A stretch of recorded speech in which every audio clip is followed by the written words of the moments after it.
राष्ट्रीय परशुराम परिषद की जम्मू और कश्मीर हमारी संगठन के विस्तार के लिए हुई है। हमारे साथ मेरे vice president Vipin Dubey ji, RC Sharma साहब, अश्विनी खजूरिया जी वाइस प्रेसिडेंट, और हमारे सेक्रेटरी पवन जी हमारे साथ हैं। और हमारे आज राष्ट्रीय परशुराम परिषद में नई एक एंट्री हुई है, यंग डायनेमिक हमारे कार्यकर्ताओं की। इनको हम स्टेट का जनरल सेक्रेटरी बना रहे हैं और इनको सौंप रहे हैं कि ये राष्ट्रीय परशुराम परिषद का विस्तार करें। ये एडवोकेट हैं, एक हाई कोर्ट के, सुप्रीम कोर्ट के, और हमारे राष्ट्रीय परशुराम परिषद के ये लीगल एडवाइज़र भी होंगे और इसका विस्तार करेंगे जम्मू डिस्ट्रिक्ट में, रजौरी में, पुंछ में और नौशहरा में। बाकी सभी हमारे जो वाइस प्रेसिडेंट हैं वो हमारे जनरल सेक्रेटरी के, हमारे जो कॉन्स्टिट्यूशन है उसके ऊपर है, ये उनके अंडर ही काम करेंगे और जो भी इंस्ट्रक्शंस हमारे वाइस प्रेसिडेंट देंगे ऑर्गेनाइजेशन के, उसके मुताबिक चलेंगे। और राष्ट्रीय परशुराम परिषद एक सनातन को सुदृढ़ करने की, संस्कृति को सुदृढ़ करने की, भारत को अपने पुराने उसके सनातन धर्म में ले जाने के लिए बनी है। और ये हम परशुराम परिषद का जो राष्ट्रीय परशुराम परिषद है, परशुराम जी का विस्तार कर रही है। परशुराम जी के जो आदर्श हैं, मूल्य हैं, वो युवाओं तक पहुंचा रही है, जन जन तक इसको पहुंचाने का कार्य कर रही है। मुझे लगा कि ये भी युवा हैं, ऊर्जावान हैं और इस कार्य को करने में समर्थ है। आज ये हमारे दिल्ली से पंडित सुनील भराला जी हमारे संस्थापक हैं, वहाँ से इनका ये पत्र आया है, हम इनको ये देते हैं। हमारे साथ आप भी हाथ दें।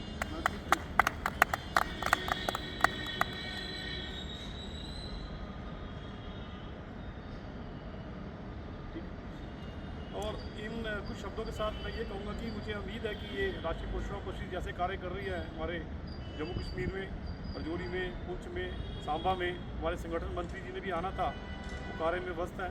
रमन ठापा जी वो नहीं आ पाए, ज्वाइन नहीं कर पाए हैं। और कुछ लोग जो हमारे हैं वो एक बड़ी शॉर्टली हम कार्य करने की एक बैठक करने लगे हैं, जिसमें हम सारा विस्तार से इसके बारे में बताएंगे।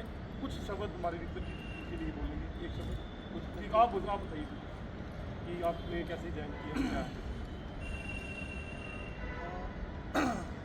बड़ा कम ये देखने को मिलता है जहाँ पर सोसाइटी में कुछ ऐसे कॉल आ रही है सर, कुछ ऐसे ऑर्गेनाइजेशन कॉल आ रही है आपको, फोन आ रहा फोन। चलो,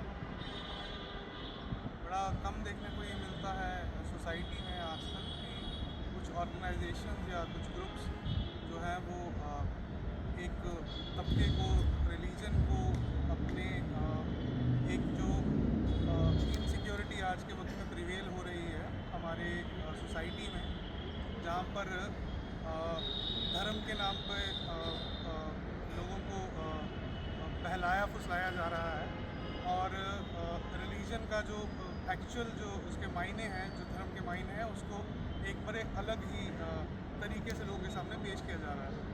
मैं आभारी हूँ, आई एम वेरी प्लीज्ड कि राष्ट्रीय परशुराम परिषद जो है वो सिर्फ जम्मू कश्मीर में ही नहीं बल्कि हिंदुस्तान के हर कोने में, हर रियासत में बहुत बढ़ चढ़ कर जो है वो परशुराम जी और सनातन को जो है वो प्रमोट कर रहा है, लोगों तक पहुंचा रहा है। सिर्फ ऐसा नहीं कि जो बड़े दिग्गज या सीनियर सिटीजन या एक्सपीरियंस लोग हैं, बल्कि जो युवा हैं हमारे जम्मू कश्मीर के, खुसूसन पूरे साथ हिंदुस्तान के, तो उन तक ये एक चीज़, ये पैगाम पहुंचा रहा है। मेरा मानना है कि ऐसी ऑर्गेनाइजेशंस जब बिल्कुल ग्रास रूट लेवल तक जाती हैं और ये अपना मैसेज कन्वे करती हैं, तो एक ड्रास्टिक चेंज की जो है उम्मीद हम वहाँ पर कर सकते हैं। तो मेरे को मैं बड़ा उम्मीद के साथ और बड़ा आई एम वेरी हैप्पी कि मुझे मौका मिल रहा है एक सदस्य बनने का इस परिवार का। तो मेरी तरफ से जितना हो सकेगा मैं कोशिश करूँगा कि सोसाइटी में मेरा वो कंट्रीब्यूशन रहे। तो ये एक ऐसा प्लेटफॉर्म है जो हमारा पूरा, ये जो लोग हैं खसूसन जो ब्राह्मण्स हैं और जो हिंदू तबके से जितने भी लोग ताल्लुकात रखते हैं, तो उनको इस प्लेटफॉर्म पर आकर मुझे लगता है एक मंच पर एक आवाज़ में बात करनी चाहिए, ताकि वो जो यूनिटी की हम बात करते हैं, जो एक ट्रस्ट डेफिसिट जो सोसाइटी में हो गया है, उसको हम किसी तरीके से ख़त्म कर पाएँ और एक आवाज़ बुलंद करें, ताकि वो जो इनसिक्योरिटीज़, जो डर का माहौल है या फिर लोग परेशान हैं, ये परेशानी, ये दिक्कतें जो है वो ख़त्म हो सकें। तो मैं बहुत बहुत शुक्रिया अदा करता हूँ प्रेसिडेंट साहब का, हमारे वाइस प्रेसिडेंट साहब का, जितने भी यहाँ पर मौजूद हैं सदस्य, कि उन्होंने मुझे ये मौका दिया। और मैं कोशिश करूँगा कि इनकी उम्मीदों पर और ख़ुसूसन अपनी उम्मीदों पर जो मेरे को अपने आप से उम्मीद है, मैं उस पर खरा उतर पाऊँ। बहुत बहुत शुक्रिया। और चुनाव भगवान की जय।